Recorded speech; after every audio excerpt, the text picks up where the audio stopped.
Men nega shaharni tark etdim? O'zimni bu yerda xavfsiz deb o'ylagan edim. Bahor kelib kun isigach, zombilar qishlab yotgan joyidan chiqib kela boshladi. Ularning soni kundan kunga ko'payib borardi.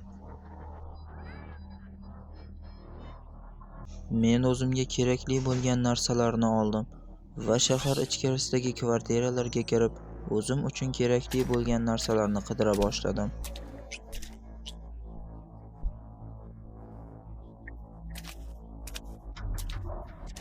Bu yerlarda kam bo'lsa ham o'zimga kerakli bo'lgan narsalarni topdim. Har xil kiyim-kechak, qotib qolgan oziq-ovqatlar.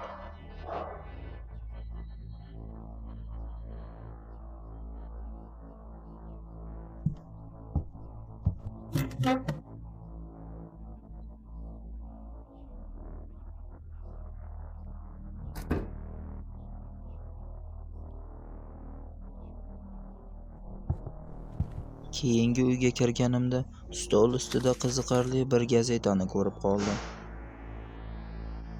Gazetada bloger g'alati epidemiya qurboni bo'lgani haqida yozilgan edi.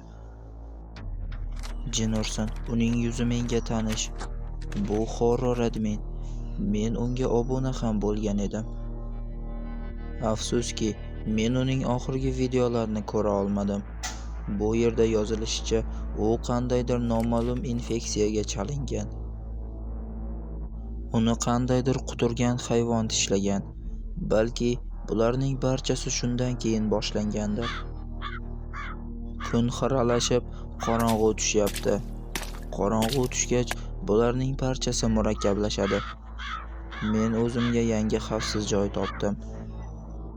Bu katta yuk mashinasining kabinasi edi. Eshikni ichkaridan berkitdim. Lekin tashqarida yuzlab zombilarning qadam ovozlari eshitilib turardi.